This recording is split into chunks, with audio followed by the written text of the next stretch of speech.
I'm your host, Wesleyne Greer, and today we have Bryn Bonino, all the way from Austin, Texas, a fellow Texan. How are you, Bryn? I'm so good, Wesleyne. I'm so happy to be here today. How are you doing? I'm doing awesome. So, Bryn is a branding consultant at Backstory First. So, she's going to be talking to us all about branding and content marketing. Let me tell you a little bit about her. Bryn works as a branding consultant for compassionate micro businesses. She developed Backstory First, a 10-step methodology to brand businesses more effectively. This works because no matter where you go, there you are. Bryn also helps her clients with a 7-part content marketing strategy that is rooted in human psychology. She developed these processes by combining her work as a professional ethnographer and her 10 years experience in marketing. So you're going to have to tell us, how did you even get to where you are today? Okay, so I think the best thing that I should start with is I have so many different interests. And when I was younger, I was pursuing all of them. So that's how I have a degree in marketing. And I also have a degree in education where I specialize in doing ethnographies. And I would say it was about a year and a half ago. I was getting to a point working in my own consultancy that I realized that I was offering good services to my clients, but there were a lot of other people out there that kind of sounded like me. And I thought that I was kind of facing an uphill battle describing why you should work with me and not someone else. um, and so I decided to put my ethnographer cap on and I looked at my own life using my own backstory. And I came out with how I was unique. And honestly, I started doing that with other people, and they were so happy with how I was able to help them. And so that's why I concentrate on the backstory first branding these days. So, what is an ethnographer? That's a big word that I don't even know what it means. Ethnography is when you go into a culture and you talk to the people and you take notes on signs of identity. So, a lot of times, and this is what I'd study when I was in graduate school, signs of identity might be like musical preference or the kind of food you like or what you like to do with your friends or I don't like patterns of speech. And you look to form meaning out of a culture. So then you can understand a culture in a way that you can kind of, well, what I do in backstory first, branding. So you find the values and you find how one culture can connect with another culture. Wow. So that background that you have as an ethnographer, as well as your marketing, to me, just that in and of itself and explaining what you do in ethnography, that really kind of sets you apart. And that helped you clear the noise. And so I'm really excited to get into the meat of the tips that you have to help us with our backstory branding. So, what is the first tip? Well, so the first thing that I say to everybody, if you're working with me or even if you're not, is that you have your own brand that you're walking around with. That is you. And I think you can say that very easily, like each person is unique. But honestly, use your own life as a tool.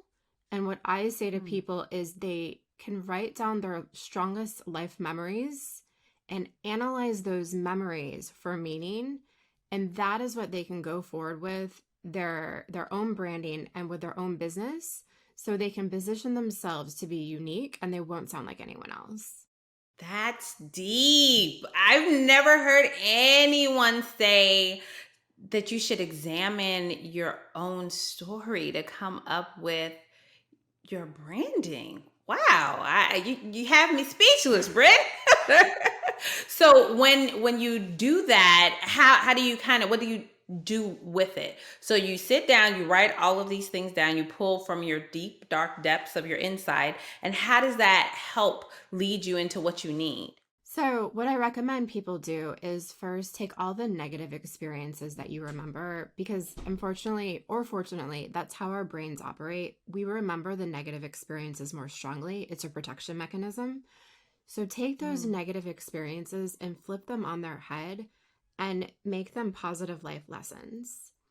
When you go forward with your positive life lessons, that will help you formulate what your purpose is for your business.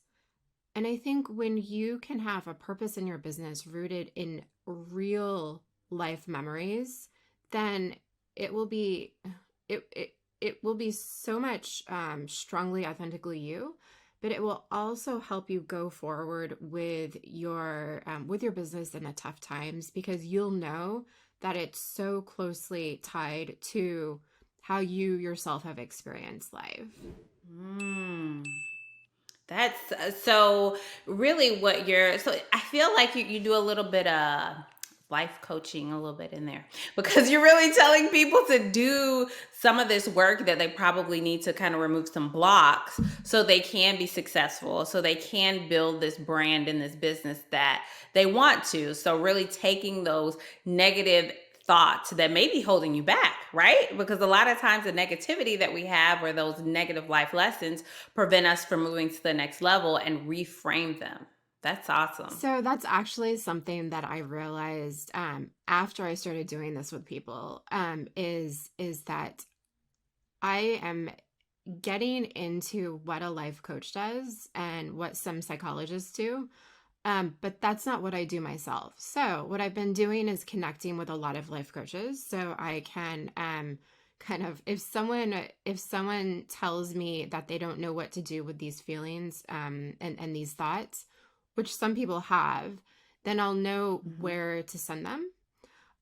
What I Mm. say, and when I talk to life coaches, I say, look, it might sound, what I do might sound like something that you do, but I'm more interested in the branding because I'm a marketer. I'm Mhm. not interested in coaching somebody because I honestly, I feel so deeply sometimes. I would probably internalize their feelings and I just can't deal with it sometimes. Yeah, it's um it's too much, right? To take on exactly. other people's problems. Exactly. Wow. But the other two things that I suggest you analyze your memories for is your values, your philosophical world values that tie you to the rest of humanity, and then any positive and negative feelings that come up repeatedly in your memories. So, all of those together, your life lessons, your values, and your predominant feelings, those are the tools you can use to shape a stronger brand for your business. Wow. That first tip was so nice and voluptuous. What is the second tip that you have for us? So once you have your brand formed, then you need to apply that to your content marketing. I think Mm. that content marketing these days, there's so much information out there online. It's difficult to know how you can really authentically connect with your audience with any marketing that you put out there. What I Mm. recommend is so having your brand in mind, first you need to think of what your end goal is. So think, what Mm. if you once you get your ideal client avatar, once you get their attention, what do you want them to do? Mm.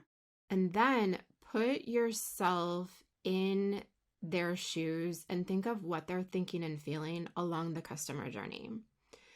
And Mm.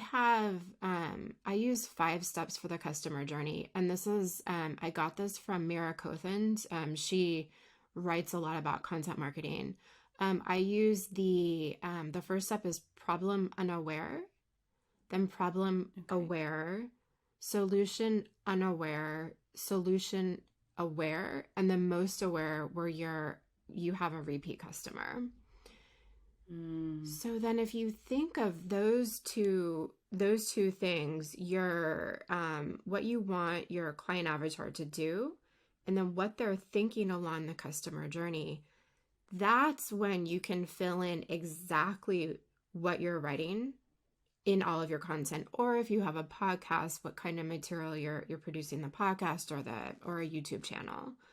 And so talk to their fears, talk to their questions, and answer their questions before they decide that you can't answer them for them. Um, so a couple examples would be if you are talking to someone who is problem unaware, talk about the mistakes they're making or Mm, why they need to stop doing what they're doing. And mm, then if you're talking to someone who is problem aware, bring them to the next step in the customer journey. Tell them how they can do something, like how they can fix their problems doing this one thing. And then the third step, so they realize that you're the person that they should work with to do this one thing, are case studies or how you yourself were able to achieve great success doing whatever you're doing. So, can you give us a um, maybe a little insight on how can you gauge where somebody is on that customer's buyer's journey? How are there things that they're saying or doing, or how do we really know? So I suggest that you create content that is along every step of the customer journey. Or, like you were saying before we started recording, if you don't want to talk to somebody who is problem unaware and you're going to have to bring them much further along the journey, then don't create content about the top mistakes you're making. And don't create content about, you know, the problems, why you have this problem, and what you need to know to fix the problem. So, for Mm, example, I think that, and I'm going to talk about a very specific project that I have, which is a website that I run called Make a Leap. And it's talking to independent language teachers, and helping them with their own career as independent business owners. When I first started the website, I was talking to, at first, teachers that were working in independent language schools. They okay. weren't they weren't a lot of times really even aware of why they should start their own business. They hadn't Mm, realized that they would be capped with their income. So mm, then I pivoted and I started talking about what you need to do to start your own business. And I created an ebook, which is, like it was like a 5-page ebook of all the things you should do to start your own business if you're an independent language teacher. That then mhm. is getting people that are more aware that they need to make the leap and they need to start their own business or start thinking about it. Does that Hmm. answer your question? Yeah, yeah, that's good because I think a lot of times that, whether we are working within a company or we have our own business, we are thinking about, okay, I know that there's a journey that this buyer, this customer is going on, but how do I really connect with them at each place if I don't know what's happening? And so you just gave some really good examples of understanding how you can kind of tease out, or maybe you even want to say, I don't want people at the beginning of the stages, I want Mm-hmm. them towards the end, or I only want people at the beginning, right? Depending on the product or service that you have and how you're positioning it in the market. So what is the next tip that you have for the audience? So I think once you have all of, well, I would say when you're creating the content, whether it be your blog or your podcast or for your YouTube channel, make sure that you have always an end goal in mind, and make sure that you're tying the content always to what your client avatar is. And this is something else that I talk about, and I won't I won't get too deep into it here, but make sure that you always have something that is very closely aligned with what your brand is, that you set up in the first couple tips that I gave you for the backstory first branding. And then once you have that content created, make sure that you can continuously move your client avatar along the customer journey. So, what I do is I set up a marketing funnel that I'll get them oftentimes with a blog post. And then what I Mm-hmm. referenced earlier is I have that free ebook that I make available to people, but it's Mm-hmm. behind a email opt-in. And then Mm-hmm. once I have them, once I have their email address, then I start the whole process all over again. So it's Mm-hmm. the of the content marketing. It's still talking to them along the customer journey. So that Mm-hmm. way, and this is something that you probably have a lot to say on given what you do as a sales coach, but this way you're not talking at people, you're talking with them. And Mm-hmm. what I do oftentimes with email marketing is I ask people questions early on, and I ask them to get back to me. And they're Mm. used to seeing my questions. And I notice that when I ask people questions in email marketing and they see a lot of questions, they eventually respond to me with something. So then it's creating a more personal relationship with an automated system, which we would think is not very personal. But I find that if you do the steps that I talked about with the backstory first branding and then with the strategic content marketing, then you can build up a audience that really feels like they know you, even if Mm. you don't really know them that well. And so that Mm. way, the sales becomes so much easier. They come to you and buy, and you don't have to use. I'll say, I'm gonna say from what I know from sales, more complicated sales techniques.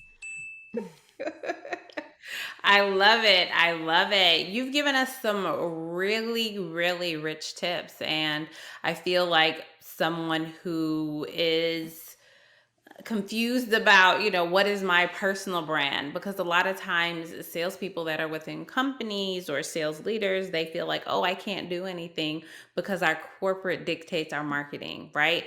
But you do have your own personal brand. And so when you go out there within whatever depths you're allowed to, if you can guest blog or if you can post on your own social media, you have to think about the personal image that you want out there and really thinking about this branding, your backstory first branding, and really thinking about the end user and going through that customer journey. I think that's so powerful. And like I said, for anyone, it doesn't matter if you're a business owner or a salesperson or a sales leader, you have a personal brand. Would you agree? Oh my gosh, totally.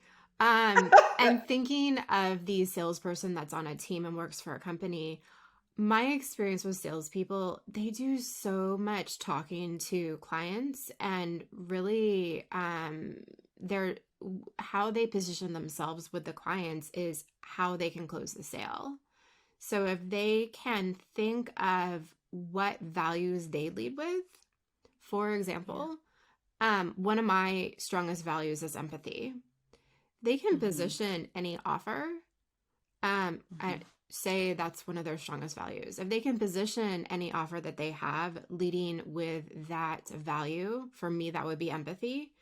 Then Mm. everything about my personality or that person's personality, it's coming from their own backstory. So everything is going to be so much more believable and they're going to be so much more trustworthy. I love it. I love it. And you're right. I mean, you are your personal brand. And so, what are you leading with when you get on a call with somebody or when they see you in a networking event? What do you want them to remember about you? So, can you give us a example of somebody who was lost and you helped them bring them to the light with branding and content marketing? Yeah, so I'll take one of my clients that came to me over the summer.